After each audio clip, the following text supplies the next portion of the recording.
Antes nos comentabas que era muy importante todos los protocolos que hacíais para que desde que rescatabais a una persona hasta que llegaba ya al sanitario y demás, que se hiciera lo mejor posible para que salváis vidas, ¿no? Entonces era muy importante esas primeras horas, esa primera hora era muy concluyente de cómo llegaba ese rescatado. Entonces, ¿qué protocolos seguís en base para hacer que vaya todo como tiene que ir? Os recordamos que estáis viendo un fragmento del episodio completo. Si os está interesando, podéis ver el vídeo completo en nuestro canal de Red Live.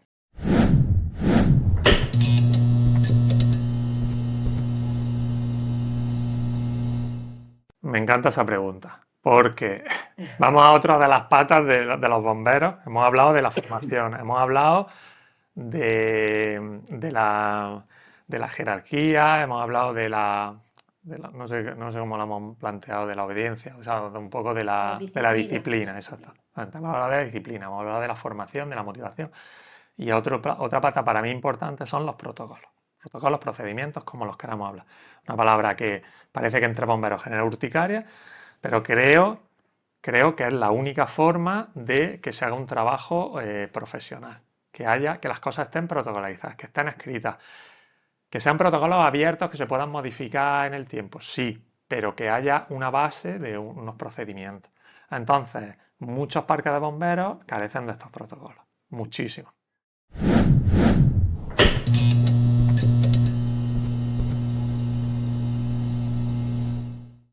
¿Vale? Se trabaja de aquella manera o como se ha hecho otras veces, pero no existe esa documentación que debería existir, desde mi punto de vista, en todos los parques de bomberos.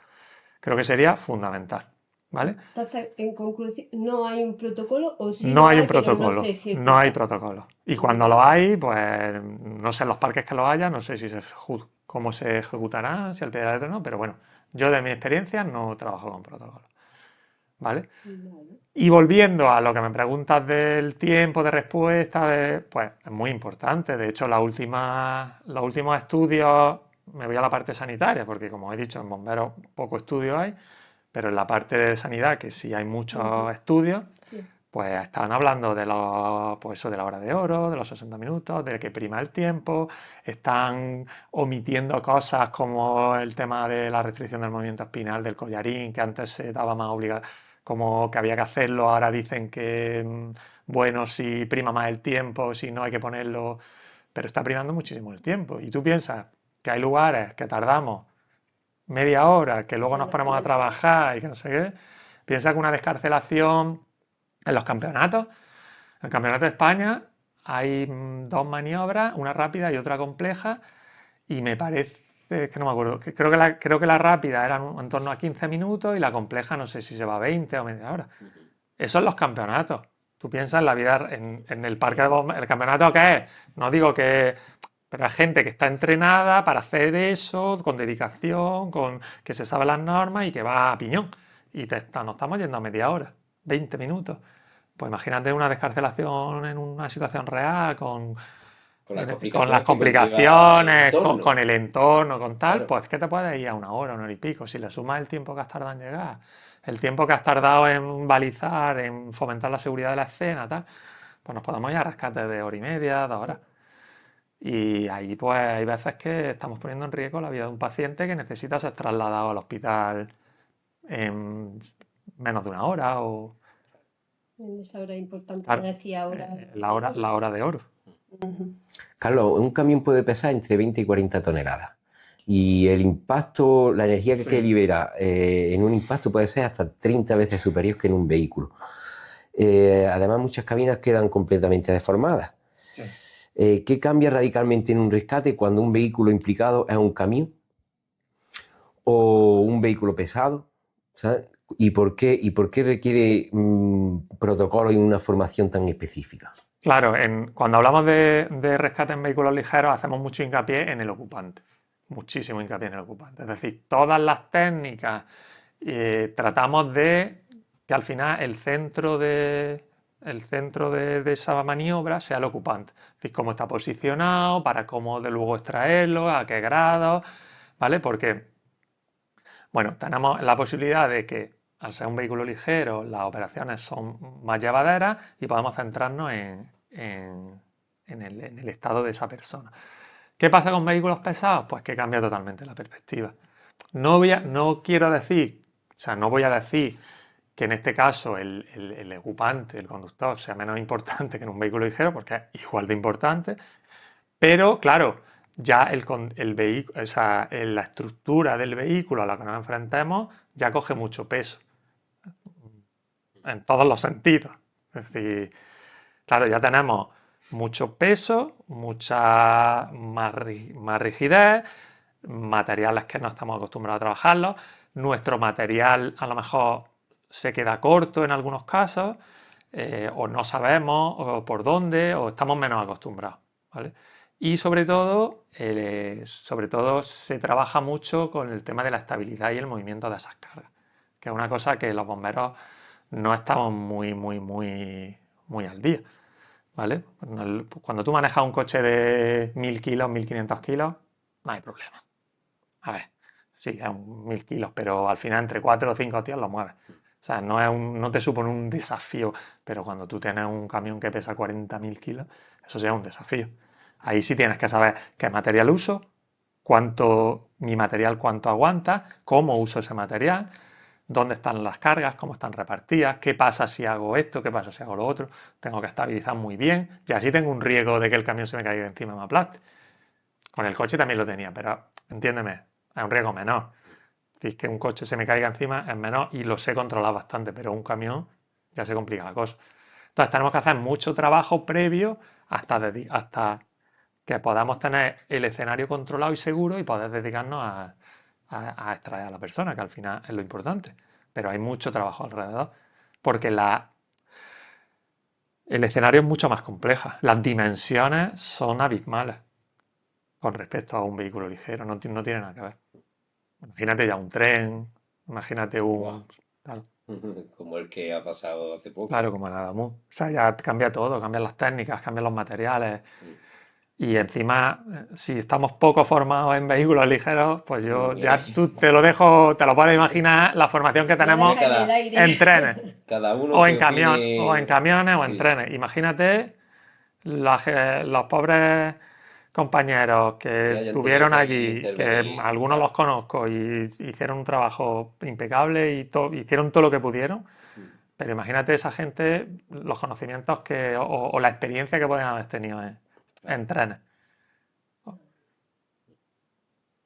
Y hablando un poco respecto a lo que has dicho antes, que los coches son más seguros hoy día, ¿vale? Pero estamos viendo las estadísticas, que sigue habiendo muchos más accidentes. Sí. Entonces tú, como experto y analizando accidentes, cómo está el sistema actual, ¿qué cambiaría? ¿Diseño, formación de los conductores o de la infraestructura? ¿Qué consejos nos podrías decir o qué, a razón de tu línea de experto, qué cambiaría y por qué? Bueno, a ver, te digo como antes, si tuviera la respuesta estaría en la DGT. Bueno, nosotros hemos trabajado mucho en ese ámbito, hemos trabajado mucho en la coordinación de cuerpos de emergencia. Hace un par de años firmamos un protocolo con la Fiscalía de Seguridad Vial y con muchos actores implicados, tanto guardias civiles, sanitarios, muchos organismos, un poco para la coordinación nuestra de bomberos, policías, sanitarios, ¿no? Para poder hacer un trabajo un poco más profesional en el escenario. Eso en cuanto al rescate nuestro, que podríamos mejorar muchas cosas, evidentemente. Pero al final nosotros ya no lo encontramos, por así decirlo, hecho. Es decir, nosotros vamos, ya el accidente ha ocurrido. El problema, y también hay que trabajar en la seguridad vial, y hay que trabajar en cómo podemos, no evitar, porque creo que al final lo que muchas veces pretendemos de cero accidentes es difícil, por no decir imposible, pero sí es minimizar eso.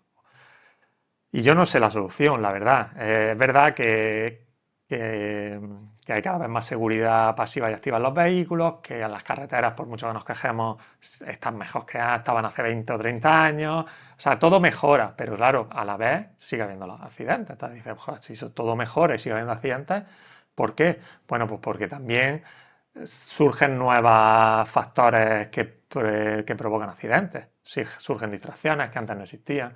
Sí, pues antes a lo mejor la gente fumaba, pero es que ahora ve una película en el móvil mientras va conduciendo o lo llama por teléfono. Entonces son cosas nuevas y son inevitables. ¿Y eso se puede evitar? Pues es muy difícil evitarlo. Se puede sancionar, se puede minimizar, pero al final es social.